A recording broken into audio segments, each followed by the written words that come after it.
Bueno, ya saben, entonces, el mismo Nico de la mañana. Repetimos el plato. Dale nomás. ¿Todo bien? ¿Vamos a la charla de la mañana? ¿No? Yo no. Ok. Nico, Nico. Bueno, voy a usar algunos de los conceptos que aprendimos en la clase de la mañana. Igual algunas cosas las voy a reintroducir porque probablemente todavía no lo internalizan. Pero este es parte de mi investigación de doctorado. Y la mayoría del contenido que voy a mostrar está en un paper que publicamos en PLDI este año. Y autores de este paper. Bueno, en la mañana hablé mucho sobre Rust, así que no voy a gastar mucho tiempo en eso. Ahora sí quiero volver a esta página de introducción que tiene en la página de Rust, donde mencionan que Rust tiene un sistema de tipos rico, con ownership y que elimina una gran cantidad de bugs en compile time. Pero si le pasamos este código a Rust, donde tratamos de llamar una función con un vector vacío y tratamos de acceder al primer elemento que va a pasar si lo ejecutamos, va a fallar en runtime, ¿cierto? What gives, ¿cierto? Que como decir, previenen errores estáticamente, ¿por qué no podemos prevenir esto? También quiero hacer hincapié en que esto responde un poco a una tendencia que tiene Rust, que es memory safe, y porque muchos de los checks se hacen en runtime. O sea, tiene un sistema de tipo bien expresivo que permite capturar varias cosas en tiempo de compilación, pero muchos checks sí lo hacen de forma estática. Verificar este tipo de propiedades, si saben un poco más del tema, como que ya son más complicadas, ¿cierto? Acceder a una posición del arreglo entra como en el mundo de verificación formal de programas. Pero la tesis principal de mi trabajo es que si usamos tipos, podemos hacer el trabajo de verificar programas más simples. Implementamos esta idea en una herramienta que se llama Flux, que ocupa tipos para poder verificar este tipo de propiedades un poco más complejas. En particular usamos algo que se llama refinement types, que es lo nuevo que estamos agregando a Rust, y todo se basa en el sistema de ownership que tiene Rust. Voy a partir hablando un poco de qué son los refinement types. Típicamente lo van a encontrar con esta sintaxis. Un refinement type, la forma intuitiva de leerlo es como representar un subconjunto de los valores de un tipo que satisfacen cierta propiedad. Entonces una forma de leer esto son valores X de tipo B que satisfacen la propiedad P. Esta propiedad P es típicamente sacada de un fragmento decidible de alguna lógica, de forma que la podemos resolver con SMT Solver. Y esto es algo que nosotros tomamos bien en serio, y en particular significa que las fórmulas de las que vamos a trabajar no tienen cuantificadores, no tienen for all y ese tipo de cosas. Para ver un ejemplo, así es como podríamos definir el tipo de entero positivo, ¿cierto? Son los valores de tipo int que satisfacen la propiedad de ser mayores que 0. Una vez que tenemos estos refinement types, podemos usarlo para especificar el comportamiento de las funciones. Aquí hay el tipo de una función que, dado dos valores, retorna una lista con todos los elementos en ese rango.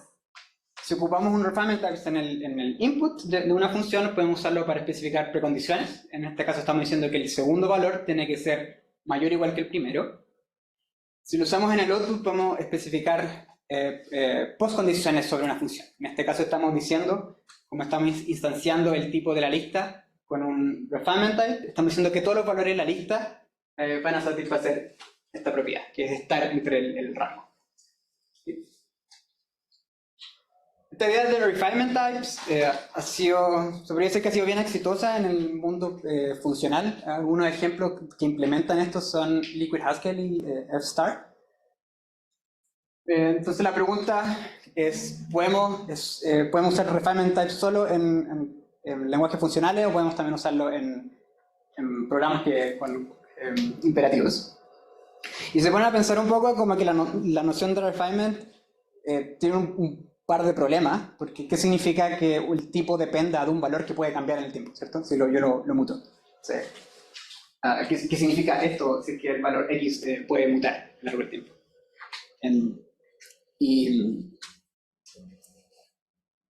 Entonces, nuestra respuesta es que podemos ocupar el sistema de ownership de Rust para hacer posible integrar refinement types en un lenguaje imperativo. Entonces, el resto de la charla básicamente explica cómo hacemos esto. Está dividido en dos partes. Primero voy a explicar extensiones que hacemos al sistema de tipos de Rust, agregándole refinements. Y después voy a explicar cómo estas extensiones con refinements interactúan con el sistema de ownership. Ya dije que iban a haber tipos, así que realmente hay muchos tipos. Voy a ir uno a uno introduciendo todas estas extensiones. Me imagino que Eric los tiene bien entrenados con los tipos. Ya, el tipo fundamental, la extensión fundamental que hacemos al sistema de tipos es esto que llamamos tipos indexados, en donde yo un tipo básico de Rust lo puedo indexar con un valor en la lógica, esta lógica decidible.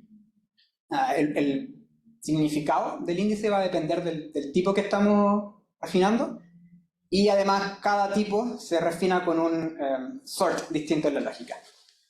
Para dar un ejemplo, podemos tener los enteros en Rust los podemos indexar con enteros en la lógica, ¿sí? Entonces así podemos representar el entero que es exactamente igual a 5.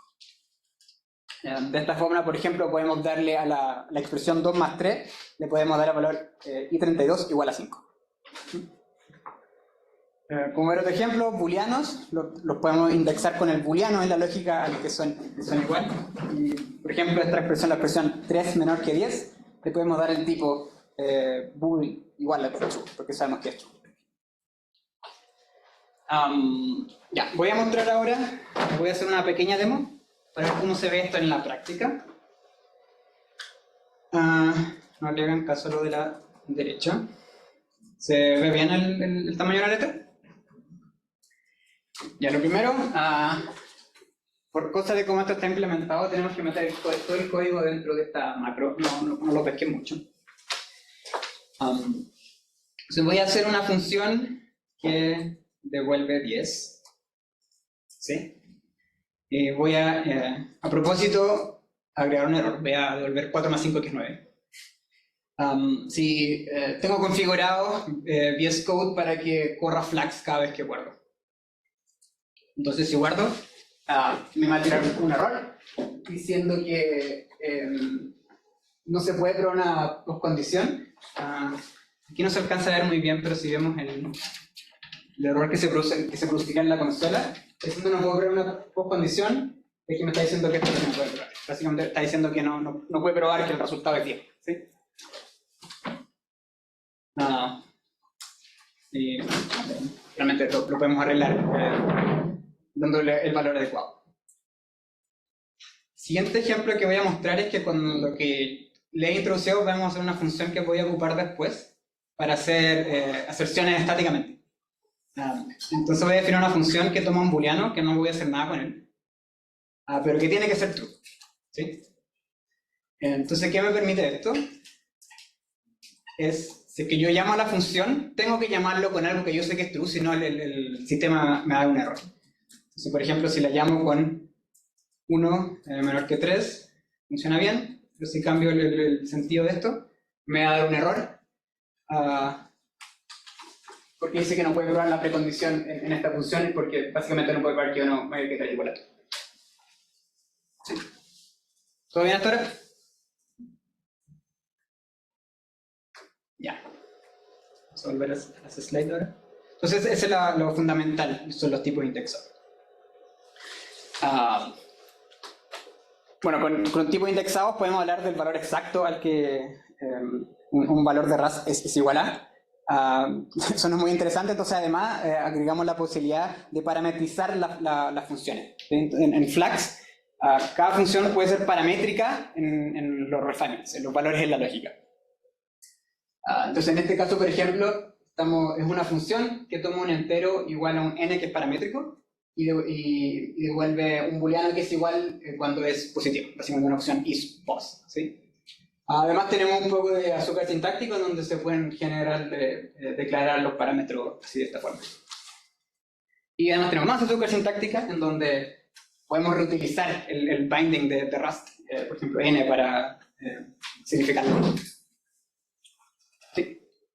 Pueden entender estos parámetros como, son como ghost parameters que no tienen semántica dinámica, en el runtime no aparecen, simplemente son ghost values.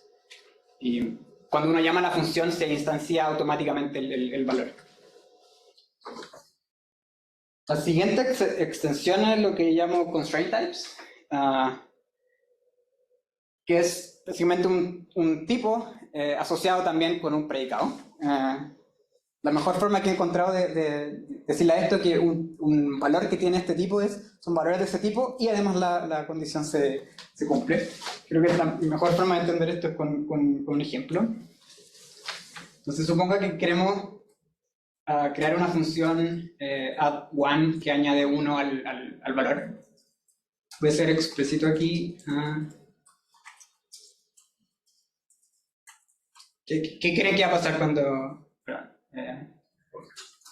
¿Qué creen que va a pasar cuando chequee este programa?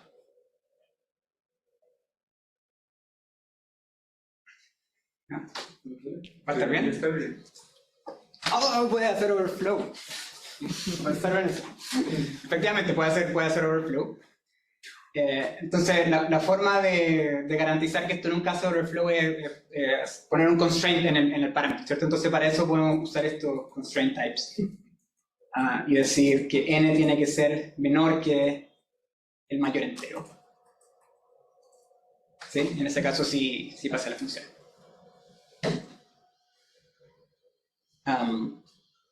La siguiente extensión es lo que llamo son tipos existenciales, de la misma forma en que podemos ser paramétricos en las funciones. Pueden pensar eso como un for all, ¿sí?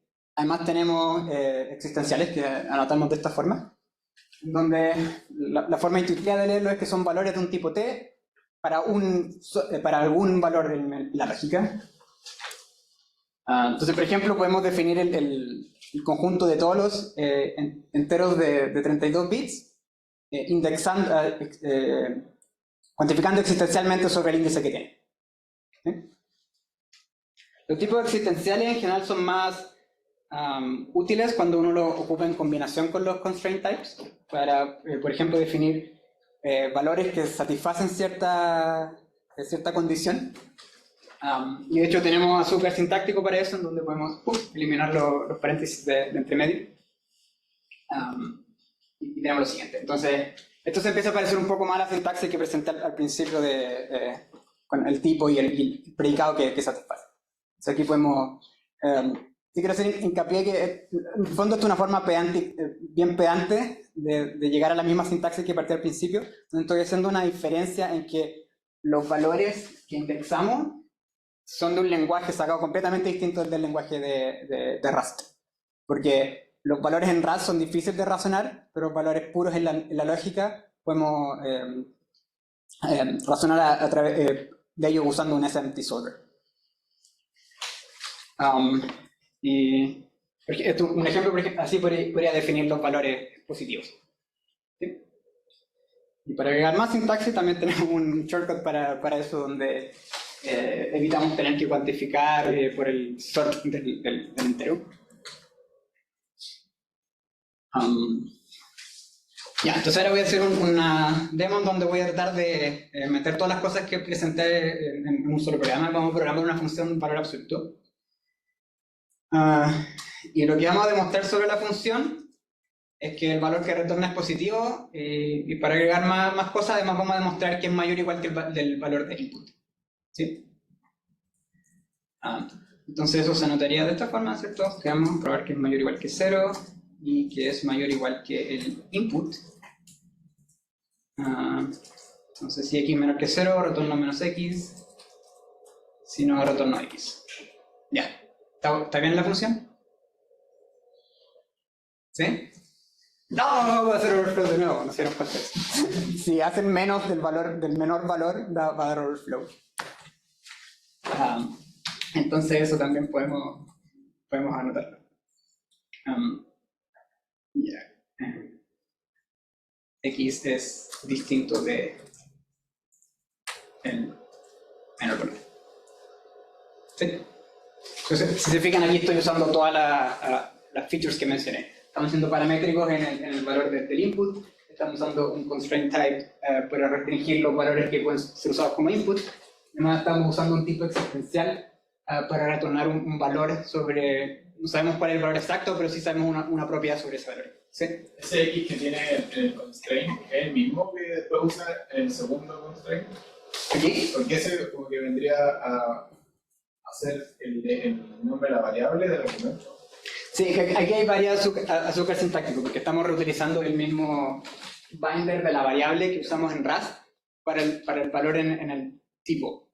Claro, que ahí está diciendo existe un X, te contáis sobreescribiendo el X dentro del primer constraint, ¿no? Yo estoy diciendo que para todo X que cumple esto, Existe un X que es distinto. existe un B. No, pero en el primer constraint. Sí, este no es... Ese es un existe un X, ¿no? No, es un constraint que estoy poniendo sobre el valor X. O sea, una forma más explícita de hacerlo es si seguimos la sintaxis que está así. Sí. Para no confundir el n con el x. ¿Ya? ¿Alguna otra pregunta? Disculpa, ¿y cómo se leería como toda la expresión? Es el tipo, dice tú. Sí, o sea, es que no entendí la parte del @n.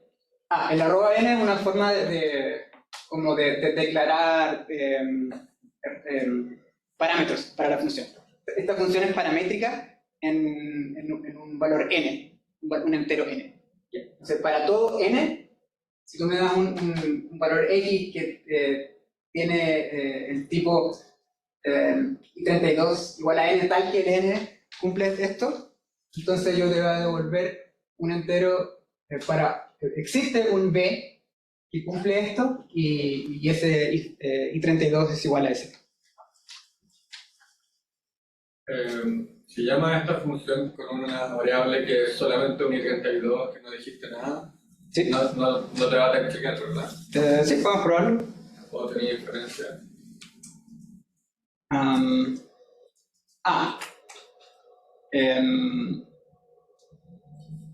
Sí, es inteligente para inferir, por ejemplo, que uno no es igual al menor. Entonces esto sí va a type chequear. Si tengo uno que realmente es conocido, ahí no va a type chequear.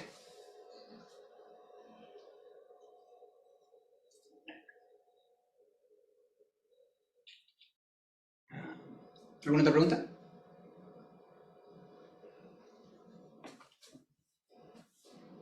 Bueno, esas son todas las extensiones de refinements que hacemos a Rust. Y ahora quiero hablar un poco de cómo estos refinements que añadimos interactúan con el sistema de ownership y cómo esto nos permite tener refinements en la presencia de updates imperativos. Lo siguiente voy a presentar tres características del sistema de ownership. Las dos primeras, que llamo own locations y borrow references, son cosas que Rust da en su sistema de tipo, y la tercera es algo que llamamos strong updates, que es algo nuevo que introducimos porque nos dimos cuenta que los mecanismos por defectos que tiene Rust no son lo suficiente en ciertos casos. Entonces partamos por lo primero y recap de lo que pasamos en la mañana. Recuerden que en Rust cada valor tiene un solo owner, ¿cierto? Y el ownership puede ser transferido entre una variable y otro. En este ejemplo, si yo tratase de usar x, me tiraría un error porque el valor fue movido a otra variable. No sé, algo que generalmente no se presenta así, pero la idea de tener ownership exclusivo de una variable me permite hacer algo que se llama strong updates, que es la idea de que el tipo de una variable puede cambiar a lo largo del programa. Esto existe en Rust, pero generalmente no se presenta así, y la forma en que pueden entender cuando un valor se mueve cuando el ownership se mueve de una variable a otra, lo pueden entender como que el tipo que era owner de la variable pasa a tener tipo uninitialized, que es lo que estoy tratando de mostrar aquí. La variable al principio parte con tipo en Beck, después cuando la muevo pasa a tener tipo uninitialized, y después la puedo inicializar de nuevo y actualizo de nuevo el tipo. ¿Sí? Esto es algo que tiene Rust por defecto. Entonces esta idea, si es que la usamos con refinements, nos permite hacer algo bien interesante que... En el anterior, perdón, el Rust te deja asignar a X algo que no sea un Vec32. No, hay restricciones en que tiene que ser exactamente lo mismo. Por varias razones. Una, porque generalmente no es buena idea cambiar el tipo por algo que es totalmente distinto, y además hay restricciones de layout, que solo en teoría podría actualizarlo con algo que tiene el mismo layout. ¿Sí? ¿Qué preserva el calificador de mutable? Es O sea, básicamente X igual a ese vector, pero sigue siendo mutable. que el calificador de mutable no es parte del sistema de tipos. O sea, si yo intento hacer un cambio en X después de que hiciste esa redefinición, ¿te podría mutar alguno de los elementos? ¿Aquí? Sí. Bueno, decía que si aplicamos esta idea de cambiar el tipo de una variable en distintos puntos del programa, cuando tenemos refinements, podemos cambiar la información lógica que tenemos sobre estos valores. Entonces, en este caso, por ejemplo, puedo partir con una variable que yo sé que es igual a 0, y mientras voy, en este caso, añadiéndole 10, puedo actualizar el refinement que tengo sobre ese valor. Entonces, esto nos permite traquear precisamente en cada posición la información lógica que tenemos sobre cada variable. Una consulta sobre lo anterior con la pregunta de Gaspar. No sé si hay una discrepancia entre lo que dijo y lo que entiendo respecto del significado de mut. Let mut x es que la variable x es reasignable. Sí. Es dos cosas. La variable x es reasignable y puedes tomar referencias mutables a la variable. Okay. Pero es una propiedad puramente sintáctica. Yeah. Pero independiente de que tenga una estructura de datos mutable asociada. Sí. Entonces, o sea, si hago let x igual vec, igual el vector en sí es mutable. No. ¿No? No, porque la única forma de mutarlo es tomar una referencia mutable. Y no puedes tomar una referencia mutable si la variable no fue declarada mut. Entonces, no hay una manera de tener porque en escala, si tú haces val x en una estructura mutable, la estructura es libremente mutable, mientras que la variable en sí no es reasignable. Eso no existe en Rust, entonces. No.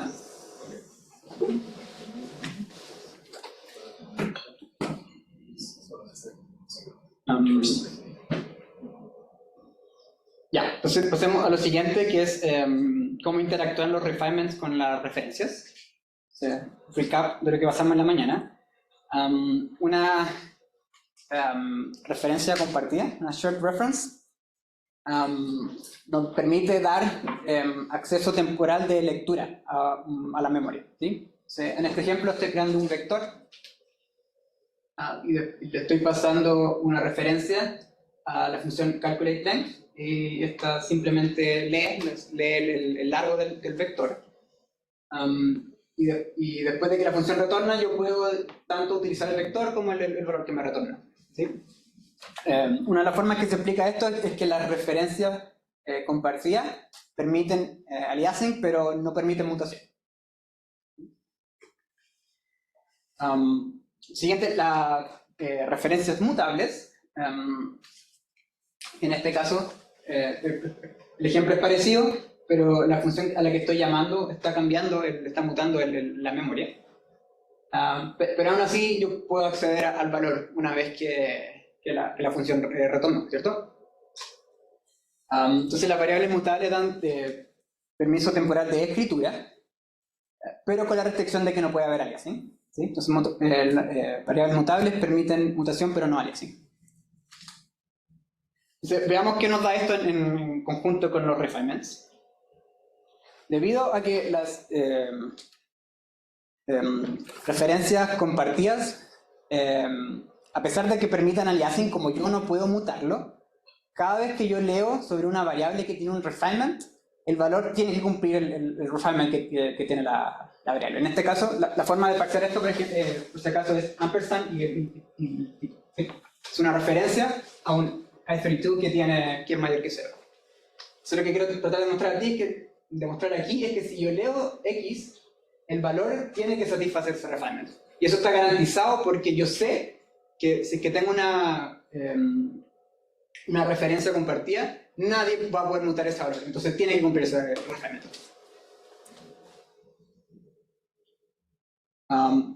Las referencias mutables son un poco más complicadas, ¿cierto? Las referencias mutables permiten mutación, pero no aliasing. Lo que quiere decir que si es que yo tengo una referencia mutable, yo sé que soy el único que tiene acceso a esa variable. Esto es parecido al cuando teníamos ownership exclusivo, con una diferencia es que si es que yo tengo una variable mutable, no sé exactamente a qué posición de memoria estoy apuntando, ¿sí? Porque pueden haber branches, qué sé yo, en donde no sé exactamente cuál es el location al que estoy apuntando, la posición de memoria. Entonces, con Mutable References podemos actualizar el refinement, pero tenemos que hacerlo preservando el tipo, ¿sí? Porque como no sé exactamente dónde estoy apuntando, otras personas, otra parte del código también puede depender en que esa variable tenía cierto refinement.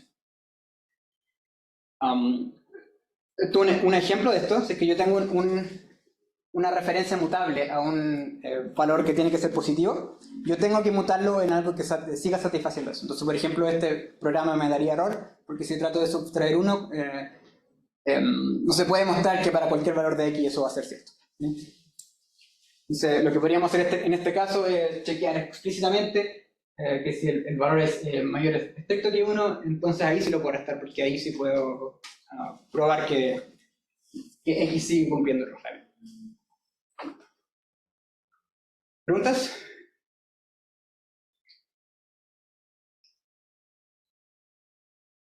Ya. No sé si se dieron cuenta, pero bueno, esta idea de usar referencias mutables para mantener invariantes sobre los datos es bien poderoso. Voy a explicar un poco eso después, pero además es un poco restrictivo. Por ejemplo, si es que le diésemos el tipo que le di a la función deca, no podemos probar este código. En este caso parto con una variable igual a 10, se la paso a Decker y me gustaría poder probar que el resultado es 9, ¿sí? Pero no podríais decirle eso a través del tipo de retorno. Exactamente, y eso es lo que... Este es el caso que yo digo que lo que nos da Rust, por defecto, no es suficiente. Nos gustaría poder probar esto. Entonces lo que hicimos fue introducir un nuevo concepto que llamamos referencias fuertes, que nos permiten anotar el tipo que va a tener una variable luego de que la función retorne. Esto lo anotamos con strong. Y en este caso estoy diciendo que después de que la función retorne, el tipo de R va a ser 1 menos que lo que era al principio. Pero, ¿qué diferencia hay entre ponerle flechita y poner un refinement en el tipo de retorno? ¿No puede hablar de las variables que están en el argumento? Porque la flechita va a hablar del valor que retornáis, no de algo, esto está hablando de algo en el input. Pero no puedes referenciarte a R, por ejemplo. Sí, o sea, el valor de retorno puede depender del input, pero aquí quiero decir algo sobre el valor de la cosa de un puntero, de algo que está detrás de un puntero. O sea, no puedes decir, por ejemplo, R menor que 0 y además N va a ser N igual a...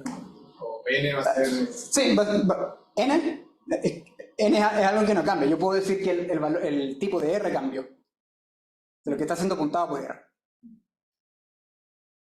sea, el predicado no puede hablar de cosas que no tengan que ver con la variable que esté devolviendo. ¿Qué no estoy devolviendo nada? Sí, yo puedo dar... unit y un predicado que hable del input. Sí, se puede hacer eso, pero n es un valor que ve la lógica, que es inmutable, ¿sí? No, yo no puedo decir que el valor cumple algo y después cumple otra cosa.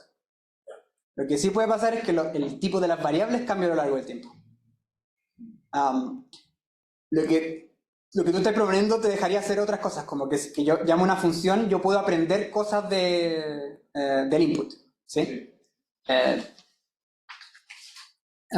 Pero no puedo cambiar estos valores que vienen a la lógica. Pero sí pudiese aprender cosas, más cosas. Sí.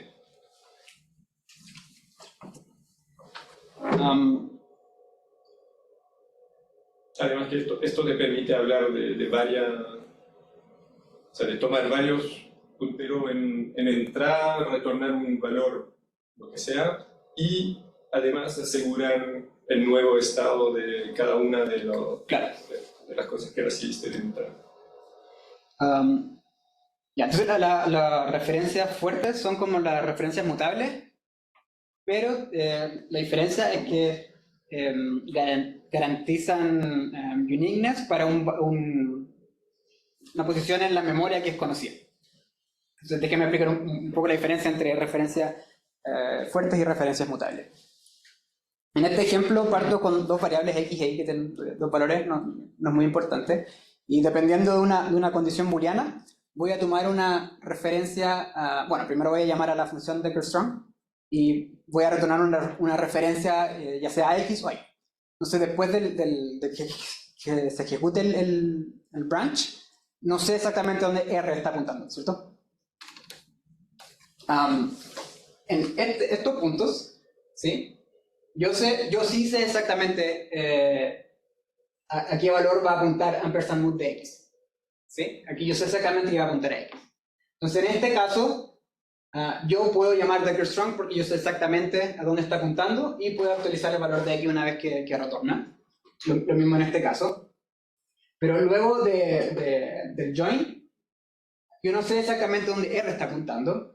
Entonces aquí ya perdí la capacidad de poder hacer strong updates sobre con esa referencia. Y solo puedo hacer weak updates. ¿No podrías decir como R es i32.9 o i32.19? Sí, eso es, pero es un invariante que tenéis sobre la... Una vez que empezáis a tener loops y cosas así, vais a darte cuenta que no siempre podéis caracterizar exactamente la propiedad que cumple y tenéis que abstraer. Pensaba con el join de las dos ramas. Sí, ¿Y por qué el join entre 9 y 19 te da superior a 0? No, eso es algo que tú puedes inferir. También se podría inferir que exactamente, en este caso inferiría exactamente el join. ¿Ya?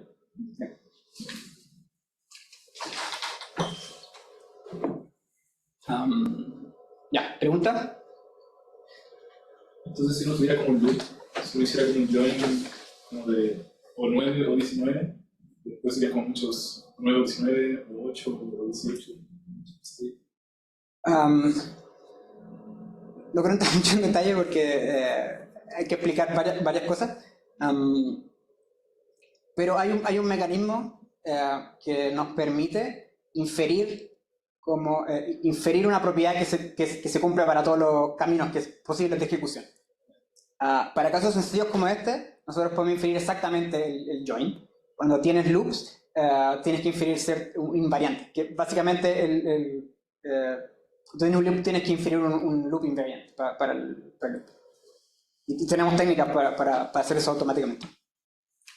Y este ejemplo, en el caso donde Decker-Strong fuera Decker-Mut, básicamente, lo único es que... O sea, ¿qué podrías decir? Si no usarías un strong reference en Decker. Si que todos fueran Decker. Claro.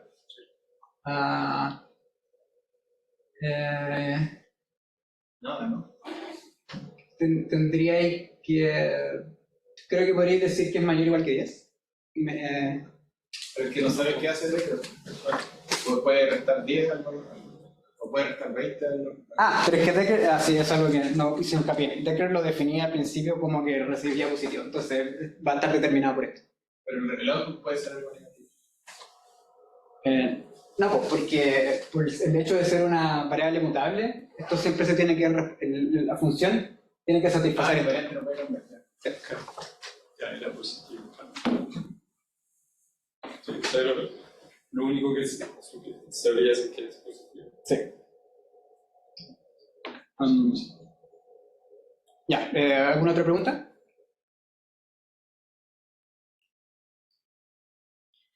Bien, entonces espero haberlos convencido de que sí, si es que usando los mecanismos de ownership podemos integrar refinements en un lenguaje con imperative updates.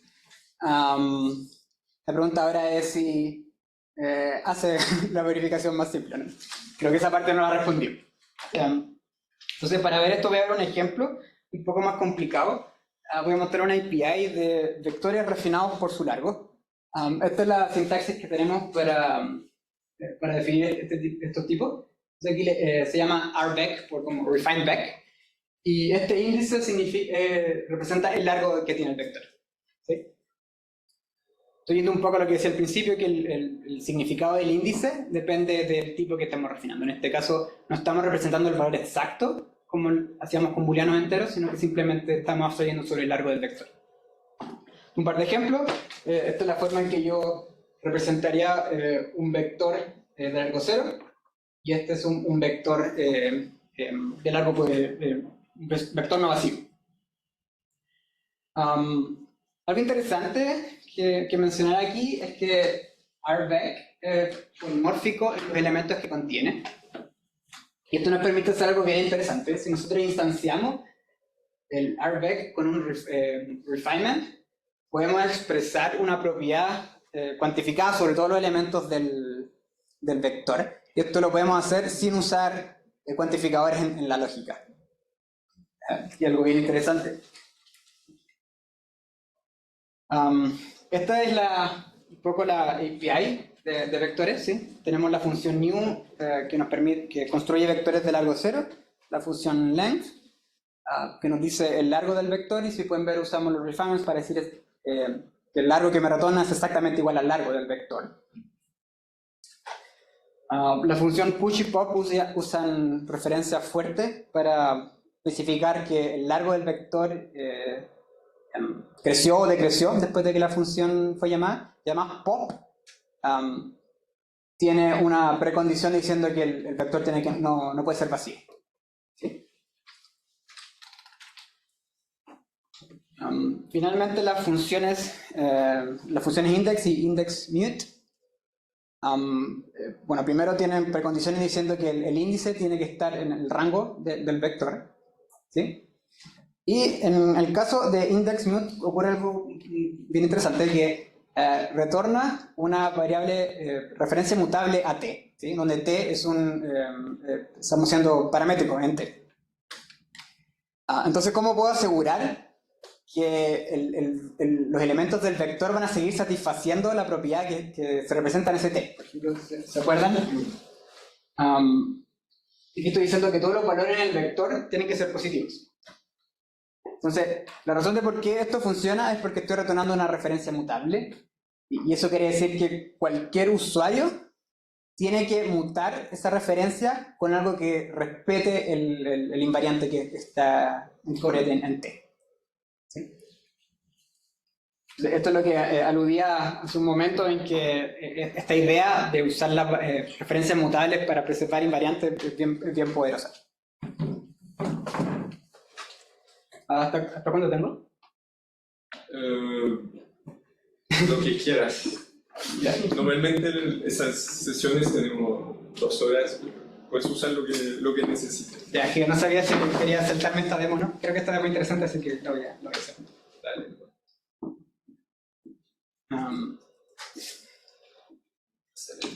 Checar el largo. Esta es una implementación de la función que hablé un poco al principio, que retorna un vector. Puedes agrandar un poco más. ¿Un poco más? Los viejos de atrás. Yo veo a todos los viejos adelante. ¿Qué dice? Ya voy a ir explicando un poco. El tipo es básicamente lo que presenté al principio, en donde toma 2 valores, low y high. El segundo valor tiene que ser mayor que el primero, mayor o igual. Y el vector que retorna todos los elementos están dentro del rango.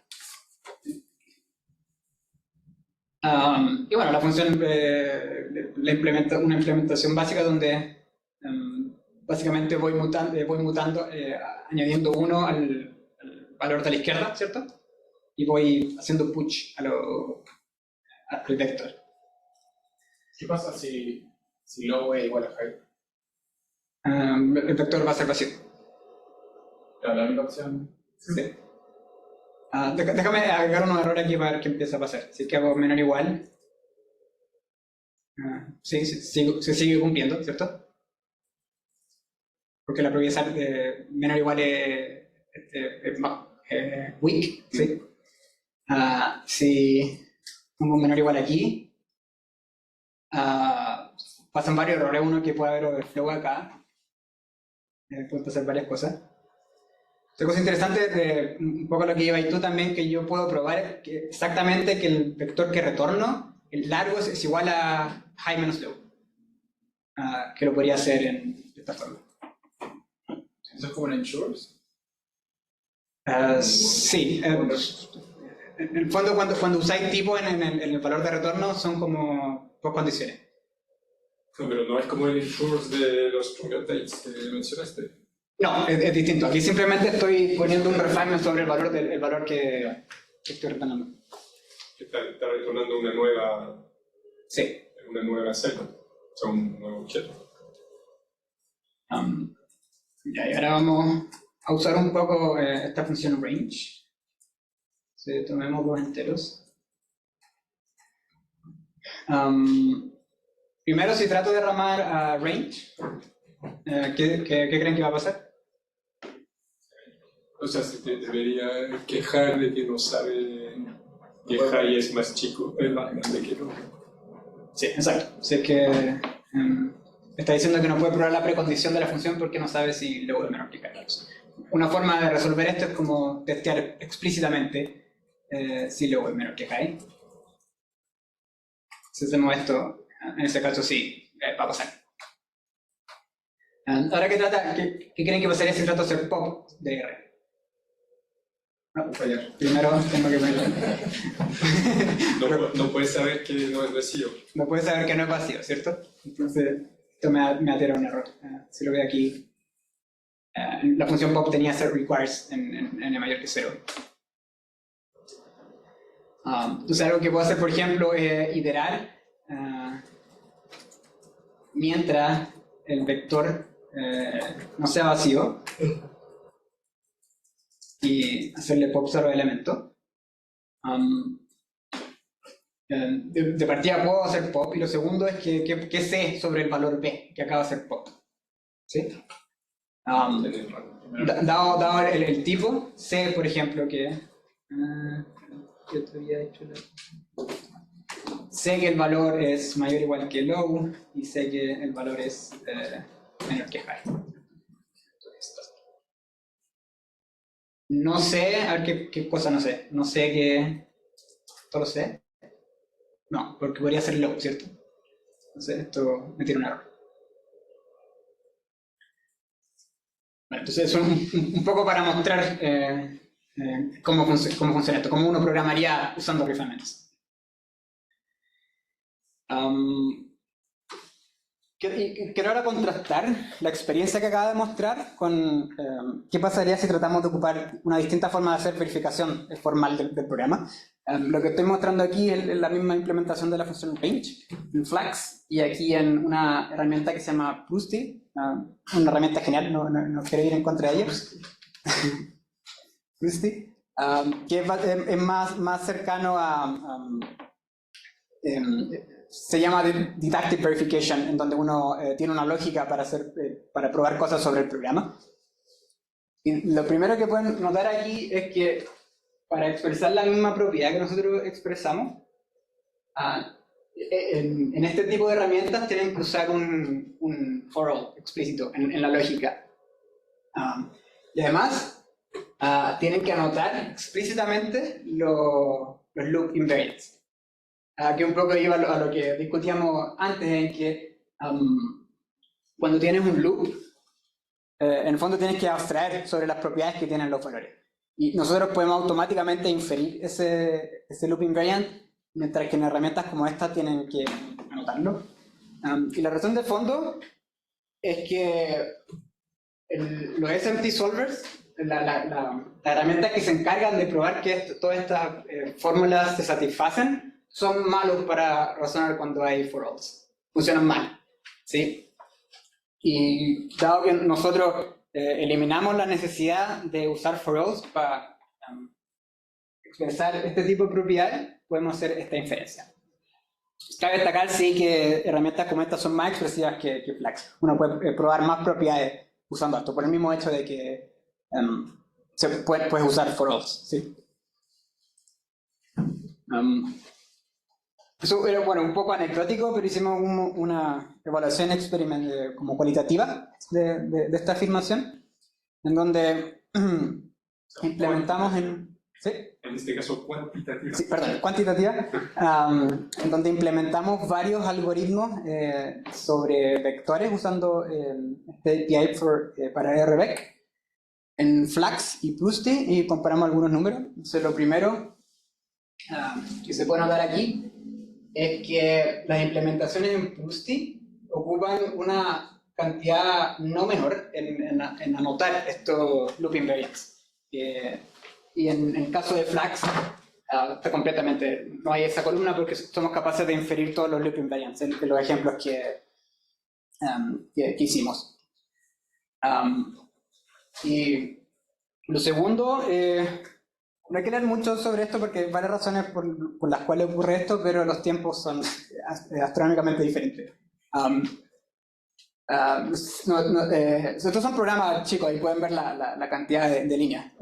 Nuestra herramienta siempre está bajo el segundo y Plusty en uno de los ejemplos llega por solo el minuto. ¿Sí? Siempre estamos consistentemente como un orden de magnitud bajo lo que se mueran ellos. Hay varias razones por las que se puede explicar esto.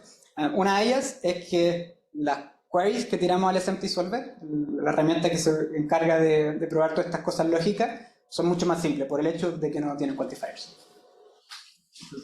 ¿Podéis volver a explicar por qué en el ejemplo anterior, cómo es que no usa quantifiers? Hay el quantifier a la derecha, ¿para qué se usa? Para que no caso el... Porque la propiedad que quiero expresar es que todos los elementos en el vector que retorno están en el rango. Entonces esta herramienta lo que tienen que decir es precisamente eso.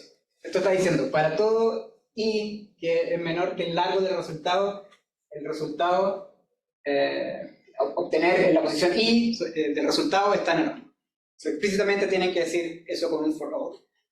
Y nosotros lo expresamos lo mismo haciendo uso de polimorfismo.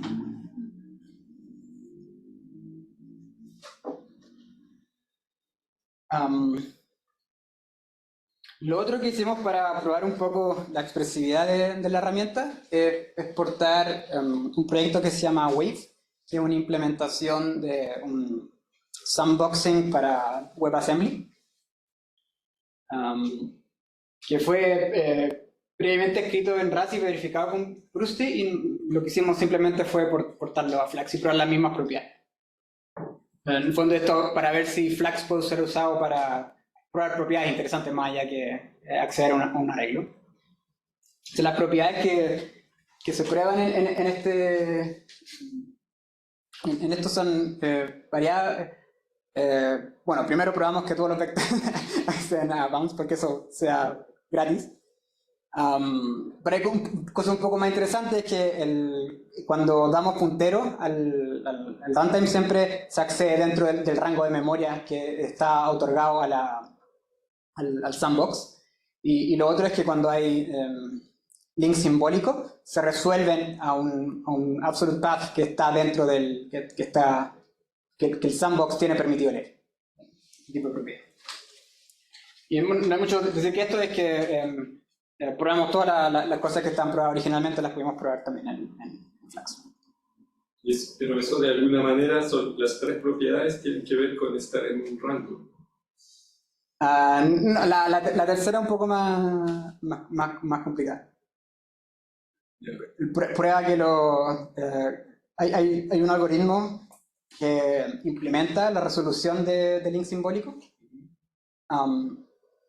y y esas pruebas que el resultado que tienes finalmente está en la path que el sandbox puede acceder. Ya, está sobre la string. Sí. ¿Y hay alguna propiedad que ellos demostraron con, ¿cómo era? Prostix, que justamente cae en el fragmento de expresividad que Flux no cubre? Para este caso particular no, pudimos verificar todas las propiedades que verificaron originalmente.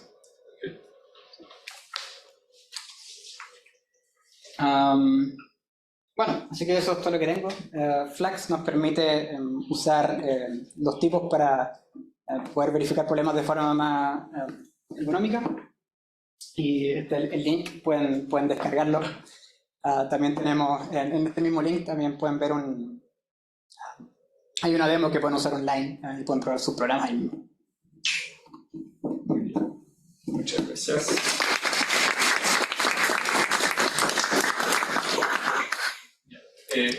¿Qué tan difícil fue extender la sintaxis de los tipos en Rust? ¿Cuál fue tu experiencia? Es complicado, un hack bien voy a explicar. Rust tiene una cosa que se llaman macros procedurales, en donde, si se fijan, todo este código lo tengo que encerrar entre esta cosa. Y una macro procedural es un programa que toma una de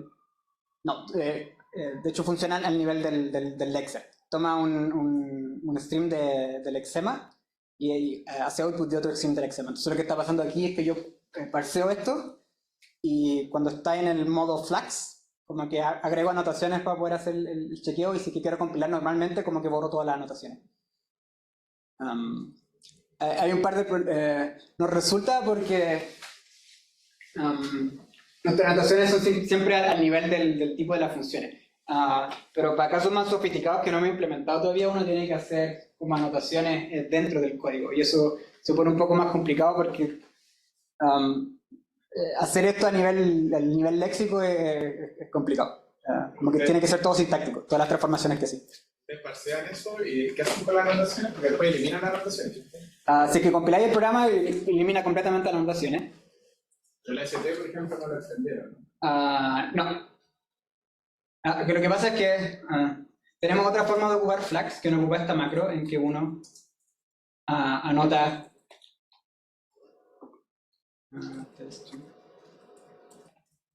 como un atributo sobre la función. Entonces, lo que hacemos es como sacar la información relevante acá y ponerlo como atributos.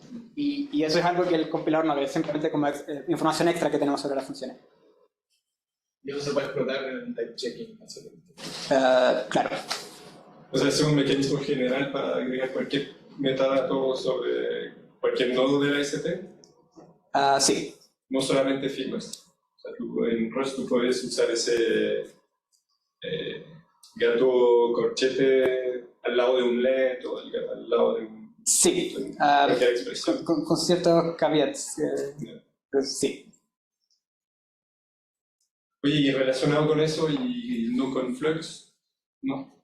¿Puedes contar un poquito que los aquí presentes han usado macros de Scheme al menos?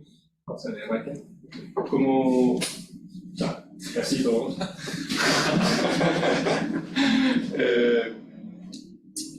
¿Cómo? Descripción así... capsule... Sistema de macros de Rust. Rust tiene dos formas de hacer macro. Una que se llaman macro by example y las que pongo aquí que son macro procedurales.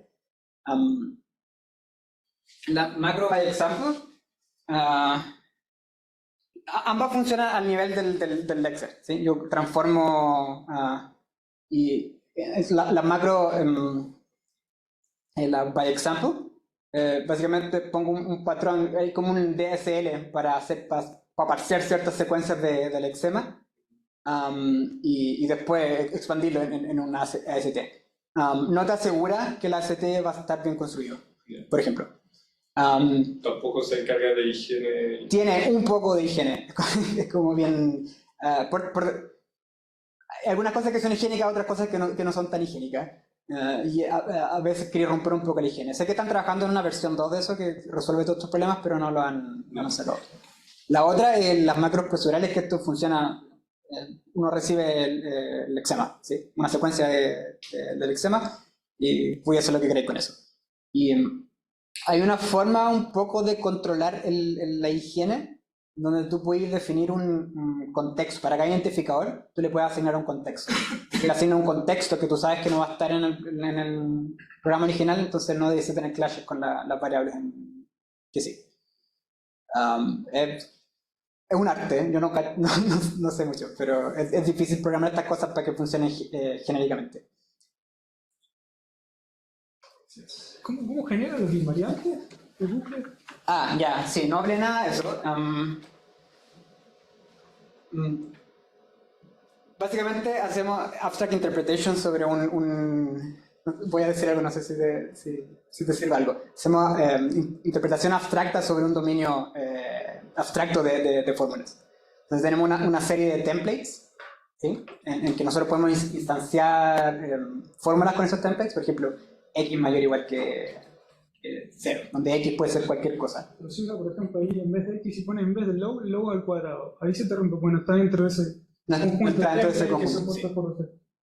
Sí, tenemos la posibilidad de cómo inferir los templates a partir del texto en el programa. Entonces, por ejemplo, el template x igual a algo menos algo, no está, tenemos un conjunto de templates por defecto. Este no está. Por ejemplo, x, el que nos permitiría inferir el invariante aquí es x igual a high menos low, ese no está. Pero puedes extenderlo con más templates sin demasiado... Sí, lo voy a anotar. En este caso, automáticamente inferimos que, mira, como está en el texto, podría ser útil usar ese template. Y hay una forma también manualmente de darle más templates. Porque funciona muy rápido. Y lo otro, cuando dijiste que cuando lo descarga el SMT Solver, ¿qué teoría usas para eso? Porque ahí están metiendo... O sea, ¿es algo como customizada por usted o una teoría en SMT Solver estándar? En todos los ejemplos que mostré, aritmética lineal. En general, trabajamos con aritmética lineal más funciones sin interpretar. Y en algunos casos, para algunas cosas se puede usar aritmética no lineal, pero en general no funcionan tan bien con esas cosas de los anti-solvers. Y eso es lo mismo que en Liquid Haskell de los measures y cosas así para extender... Sí, es como... está implementado un poco distinto, pero sí también tenemos... o sea, por un ejemplo, por ejemplo, podéis tener un enum, que es una opción, que son... Esto lo implementé hace muy poco tiempo, así que no me acuerdo muy bien la sintaxis, pero... Bueno, esto sería bueno, claramente puede ser punto y coma.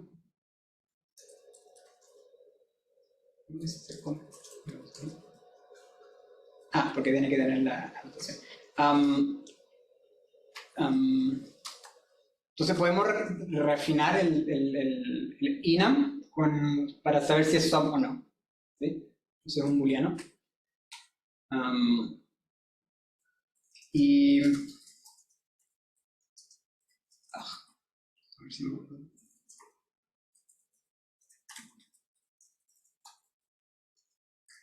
Ya. Voy a tener que usar la sintaxis anterior porque no me acuerdo cómo implementé esto. Todo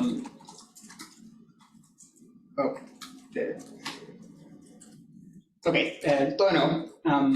Esto es una opción normal de Rust. Y lo que podemos hacer es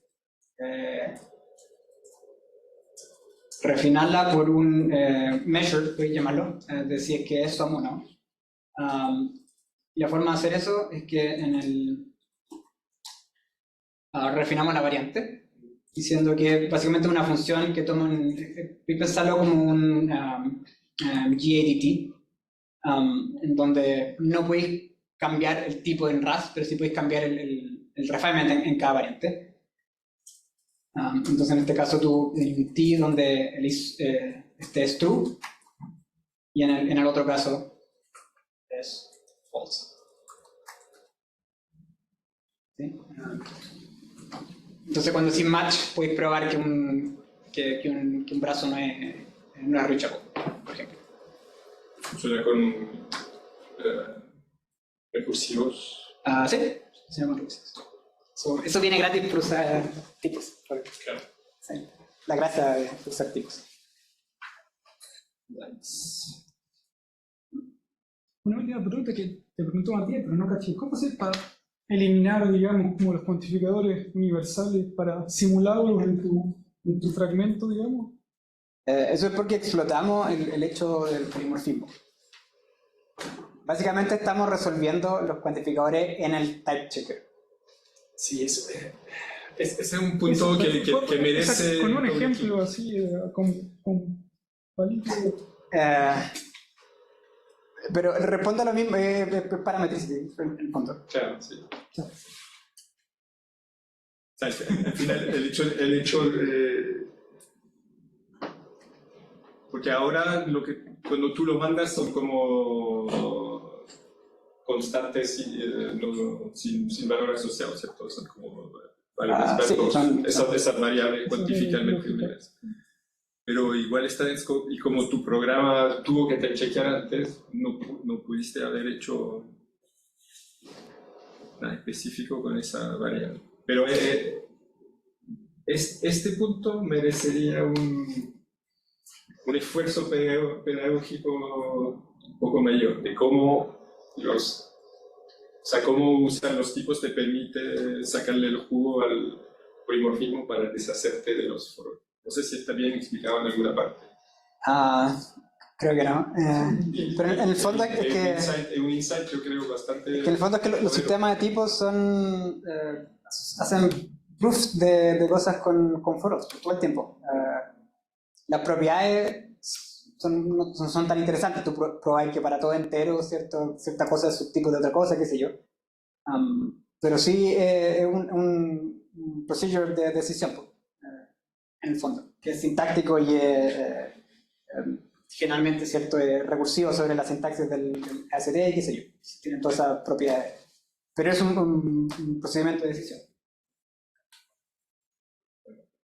El hecho de que puedes hacer como un untangling de la preocupación de la parametricidad, básicamente, del razonamiento lógico del cual se hace, y que tratar de hacer todo en el type checker solo no te va a resultar, y el tratar de hacer todo en el centrisolver se te va a las pailas rápidamente en tiempo y cosas así. Sí.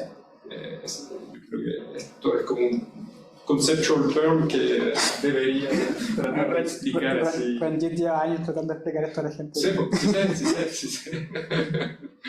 Pero ya está ahí. Para la próxima charla. Claro. Es el momento. Debe estar en tu tesis.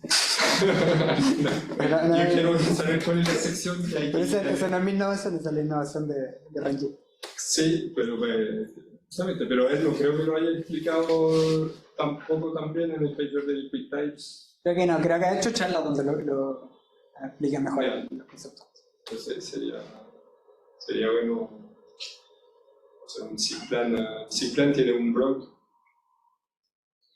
Sí, la verdad nunca hemos explorado formalmente la relación entre el centrisolver y el checking y cómo se hace.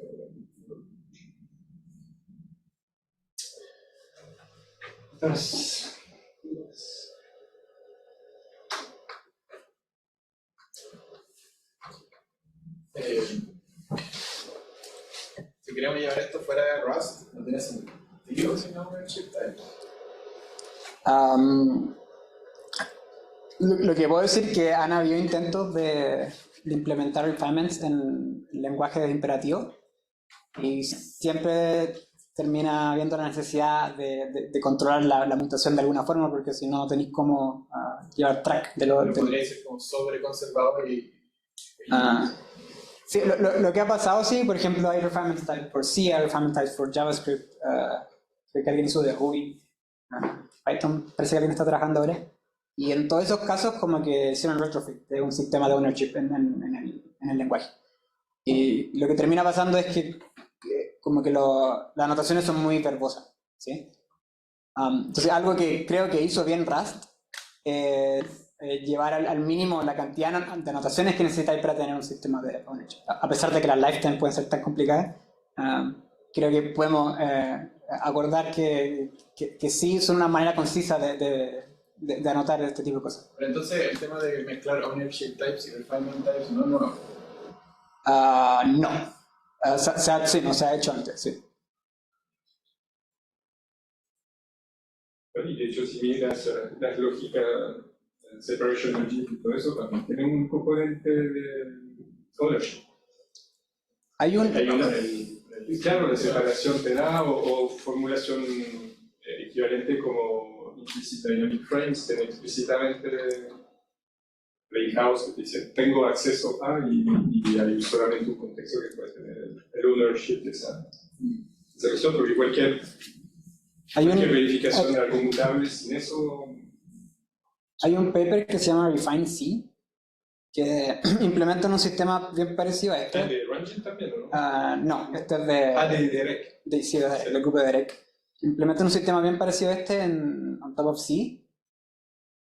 Y lo que termina pasando, bueno, sus goals son distintos. Ellos quieren como tener una herramienta fundacional porque el backend es en Coq, qué sé yo, y puede ser una proof y puede probar cosas mucho más complicadas. Pero por ejemplo, cosas que terminan pasando es que tú no solo tenés que anotar los loops por este tipo de invariantes como cosas lógicas de intervalos, qué sé yo, sino que también tenés que anotarlos con cosas que te dicen cómo es el ownership en el loop. Y eso en Rust son las cosas que tiene Rust, que no tenéis que anotar nada en el loop sobre el ownership.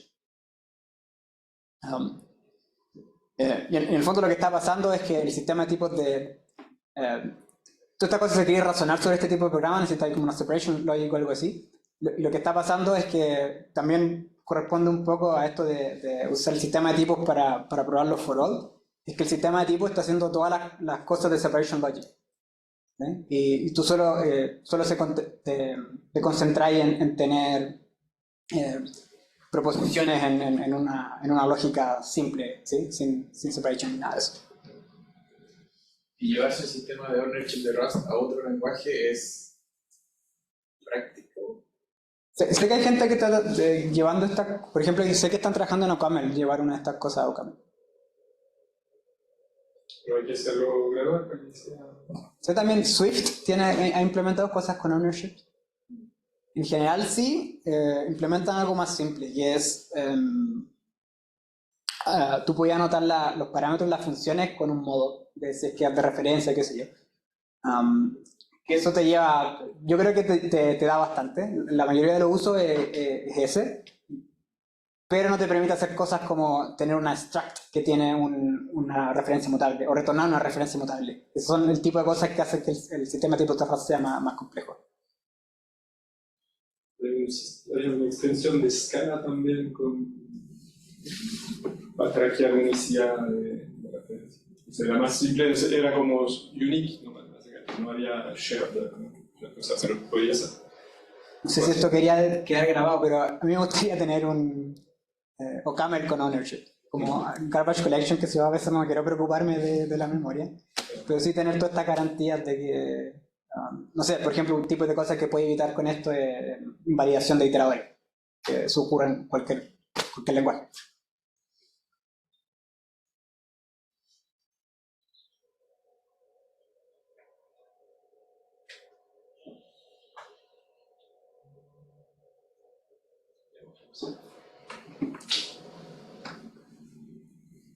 ¿No más? ¿No? Vamos. Bueno, gracias, Nico.